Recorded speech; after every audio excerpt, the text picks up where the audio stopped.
एक बात अपने जीवन में सदा उतार करें। घर में अगर तुलसी का क्यारा है तो तुलसी महारानी हमें ये बता देती है कि हमारे घर में सुख आने वाला है कि दुख आने वाला है। जैसे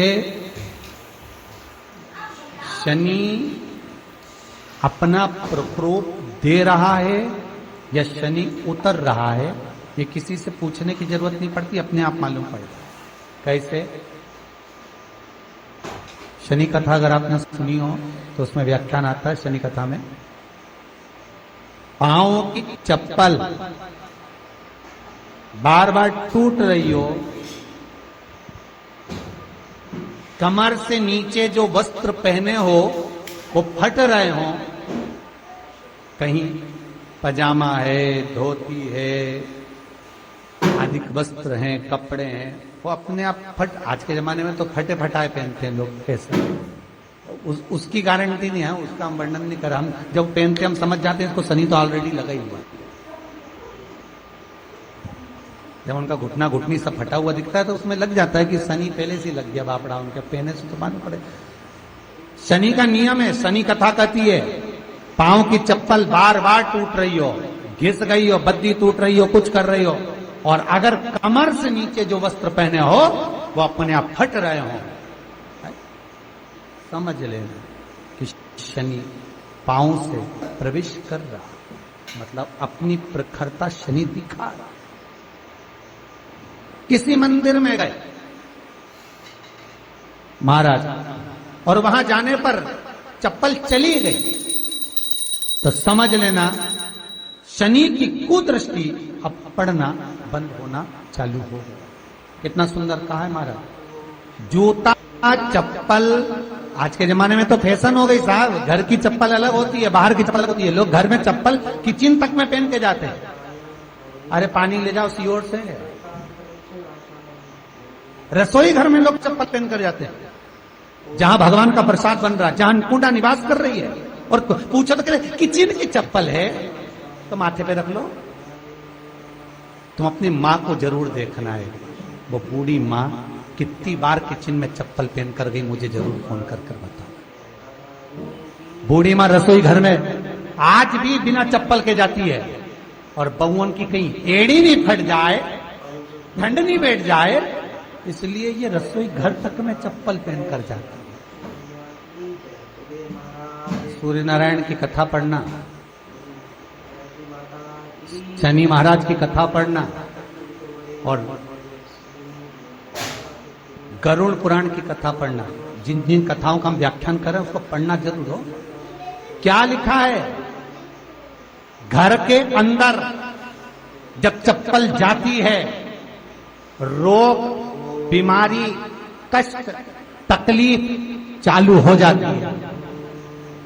तुमने चप्पल क्यों पहनी? ठंड नहीं बैठ जाए, रोग नहीं बैठ जाए।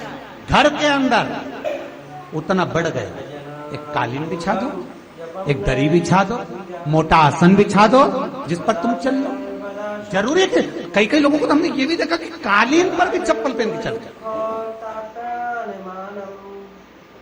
और ब्राह्मणों को भोजन परोस रहा है, गुरुजन को भोजन परोस रहा है, ठाकुर जी की थाली बना रहा है, ठाकुर जी का थाल लगा रहा है, तो भी चप्पल है पांव। तेरा क्या होगा रे कालिया, क्या होगा? विचार तो करो। देह पड़ी रे जाए यहीं पर,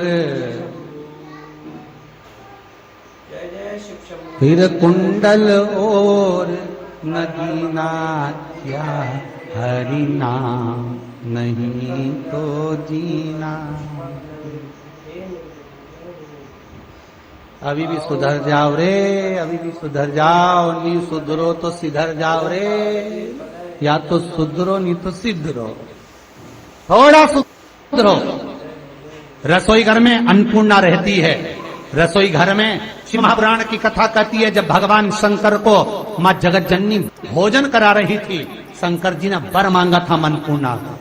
ए अन्नपूर्णे, तुम मेरे घर के बच्चों का भरण पोषण कर रही है। इस मृत्यु लोक में जितने मनुष्य जन्म लेते हैं ये मेरे पुत्र कहलाते हैं। तो अन्नपूर्णा ने कहा, चिंता मत करना भोलेनाथ, जिस जगह पर एक स्त्री, बेटी, कन्या या घर की बहू या बूढ़ी माँ भोजन बनाएगी, उस जगह पर मैं अन्नपूर्णा उसके शरीर में प्रवेश करूंगी। और वो रसोई घर नहीं होगा, वो मेरा और तुम्हारा मंदिर कहलाएगा। अब मंदिर में चप्पल पहनकर भोजन का निर्माण करना ये श्रेष्ठता है। एक आसन पटक लो आप रसोई घर के अंदर, जिस आसन पे खड़े होकर आप भोजन बना लो, मोटा सा आसन रख लो, चप्पल की जरूरत ही नहीं। श्रीमद् भागवत कथा कर रही है, तुलसी का मात्र, तो शनि अपनी दृष्टि बता देता है। शास्त्र कहता है जब घर के अंदर प्रवेश करने के, जब आप घर में प्रवेश करें तो एक कोने में चप्पल को उतार दें। बाहर जगह नहीं है तो घर के अंदर प्रवेश कर लेफ्ट में चप्पल को उतार दें, और 7 या 3 कदम के अंदर चप्पल उतर जाना चाहिए घर के अंदर में। और उसके बाद अगर चप्पल अंदर प्रवेश कर रही है तो राहु केतु शनि के साथ प्रवेश करते हैं, जिसके घर में बीमारी कभी पीछा नहीं छोड़। शनि कथा, सूर्य की कथा का स्मरण करिए, आपको मालूम पहचान हो जाता है। महाराज तुलसी बता देती है कि आपके घर की दशा क्या है। बार बार जल डालने के बाद भी तुलसी सूख रही है, बार बार आप पूजन कर रहे हैं, पाठ कर रहे हैं, तो भी तुलसी के दल सूख रहे हैं। तुलसी बता देगी कि तुम्हारे घर में तकलीफ आने वाली है, कष्ट आने वाला है, सूख रही है। किसी ने जरूर कुछ ना कुछ ऐसा है कि इसमें घर में कुछ तकलीफ आएगी, तुमने लगाया फिर सूखी, फिर लगाया फिर। तुलसा महारानी बता देती है कि कष्ट है। और जिस गमले की तुलसा घेर घमोर हो, फलित तो हो, आनंद में हो, तो उस घर में फिर दुख नहीं आता, समृद्धि खुद बढ़ती चले। जिन शंकर भगवान को आप जल चढ़ाते हो, जिन ठाकुर जी से आप लाड लड़ाते हो, जिन भगवान कृष्ण का आप स्मरण करते हो, राधा रानी का आप नाम जाप करते हो, जिस परमात्मा का आप भजन कर रहे हो, कीर्तन कर रहे हो, नाम जाप कर रहे हो, नाम स्मरण कर रहे हो, उससे तुम्हारा एक संबंध होना चाहिए, एक रिश्तेदारी होना चाहिए। और उससे जब तुम्हारा कोई संबंध रहेगा, उससे जब तुम्हारी कोई रिश्तेदारी रहेगी, तो उस रिश्तेदारी में जैसे ही आपके प्राण छूटे, और छूटते से ही आप जब गए, जाते ही आप कहोगे कि कृष्ण से मेरा ये संबंध है, वो मेरा पुत्र, वो मेरा भाई, वो मेरा बेटा, वो मेरा सगा, वो मेरा रिश्तेदार, वो मेरा कुटुंबी, वो मेरा पुत्र। जब कहोगे तो तुरंत प्रवेश हो जाए। महाराज भगवान से संबंध होना चाहिए। कई लोग भगवान को सवेरे से रिझाने बैठते हैं तो भगवान को बनी बनाई बात कहते हैं, ये पाठ कर लो, ये पाठ कर लो, ये पाठ कर लो, ये स्तुति कर लो, सारा बना बनाया। तुमने अपने दिल से कौन सी स्तुति गाई? तुमने अपने दिल से कौन सा भगवान को निवेदन करा, कौन सा नमन करा? बस सवेरे उठना है, नहाना है, भगवान के सामने जाना है, भगवान को नहलाना है, कपड़े पहनाना है, अगरबत्ती लगाना है, थोड़ा सा शक्कर का भोग लगाना। इतने सारे देवी देवता, शंकर जी, राम जी, गणेश जी, सारे देवता, और 2 खुरमा लेके आए, 1 बालूशाही लेके, 2 मठरी लेकर आ गए, 1 मठरी लेकर आ गए, और भगवान को इतनी सी कटोरी में रख दिया। अब बोले, कई लोगों से पूछा, इतनी सी कटोरी में 1 मठरी, 1 खुरमा, और रोज मठरी खुरमा एक साथ नहीं रखती। वो तो आज दिन मठरी का भोग लगा दिया, कल खुरमे का लगाएगी, परसों गुजिया का, परसों पपड़िया का, कोई डब्बे में भरे भराए रखे, और 1 लड्डू रोज लगा देगी इतना। तो पूछा, इतना सा लड्डू और इतने सारे भगवान कैसे खाते होंगे? तो क्या भाव से। हमने कहा तुम भगवान को क्यों लूट लिया दशरथ के खजाने। कर्मगति के कारण तू लूट बैठी, इतनी अच्छी थी, इतनी बढ़िया थी, पर केवल तेरे ललाट पर जो लिखा हुआ था कर्म की गति का खेल लिखा हुआ था, उसने तुझे अच्छे से बुरा बना दिया। मेरा निवेदन भिकन गांव की इस पावन धरा से, घर घर में चल रही शिव महापुराण से, आस्था चैनल फेसबुक पे सुन रहे सारी बहू बेटियां और माताओं से कि ना सास बुरी होती है ना बहू बुरी होती है। सास नहीं चाहती कि मैं कोई अपशब्द बोलूं, वही बहू भी नहीं चाहती कि कोई अपशब्द बोलूं, पर ललाट पर जब कर्म गति उल्टी पड़ती है तो अपने आप जिह्वा से अपशब्द निकल ही देती है। ये कर्म गति। अब ऐसे समय पर क्या करोगे आप?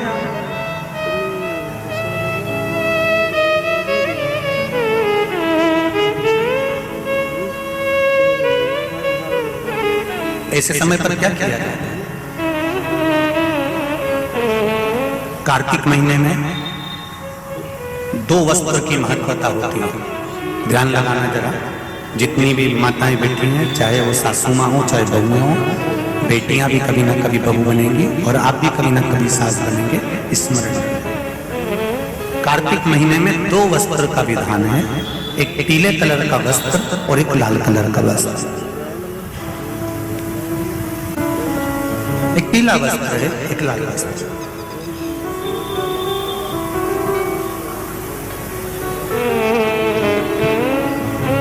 आज देवउठनी एकादशी है। ऐसी कोई माता नहीं होगी जो अपने घर में तुलसी जी का पूजन नहीं करे।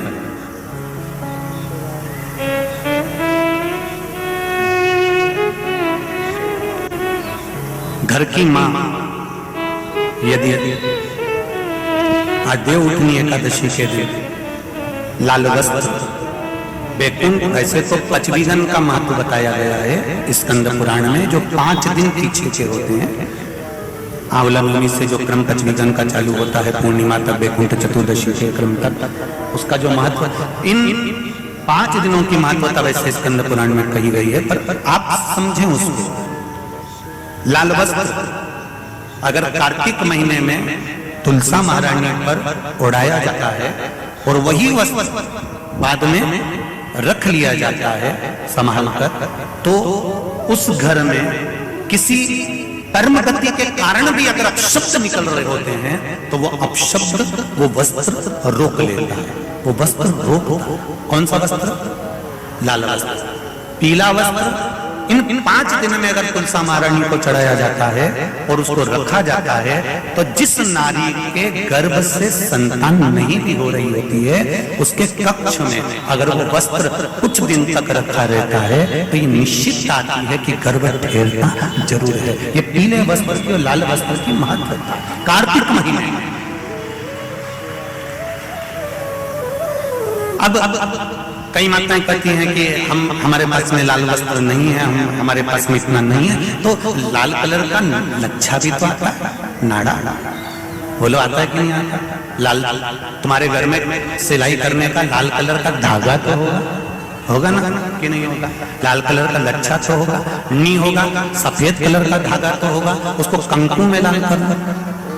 पर उस वस्त्र की महत्वता को हम समझें। जैसे बांस की पिटारी में, ये तो तुम लोगों की परिभाषा है, आजकल की माताएं तो सुहाग का सामान प्लास्टिक की टोकरी में रख कर देती है, पर हमारे यहाँ नहीं लिखा कि प्लास्टिक की डलिया में सुहाग की सामग्री दो। हमारे यहाँ कहा कि जो वंश बढ़ावे, जो वंशकार होते हैं ना, बांस बनाने वाले होते हैं, वंशकार होते हैं, इनको तो तुम्हें रोज धन्यवाद देना चाहिए। जो बांस का टोकरी बनाते हैं, सुपड़ा बनाते हैं, बांस का सामान बनाते हैं। आज भी विवाह में हमारे यहाँ मंडप भी बांस का होता है, सुपड़ा भी बांस का, डलिया भी बांस की। सबसे पहले खलमट्टी अगर आती है शादी के ब्याह में, सबसे पहले मिट्टी आती है तो बांस की टोकरी में आती है। एक नियम है। क्यों? क्योंकि जिसकी शादी में मट्टी, इधर लाते मट्टी, जिसकी शादी में मट्टी बांस की डलिया में आती है, उसको संतान के लिए डॉक्टर को दिखाने की जरूरत नहीं पड़ती।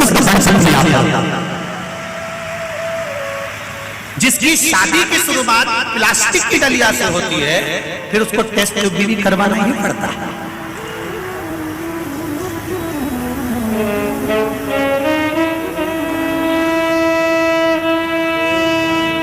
ये कुछ हमारे शास्त्रों के नियम है। अब आप उसको समझो ना समझो, चाहे उसके ऊपर हंसो, चाहे कुछ भी करो, आप चाहो तो थोड़े दिन बाद कह देना, बताओ सियोर वाला महाराज तो पगले जैसी बात करता है, तो उसमें कोई दिक्कत वाली बात नहीं है।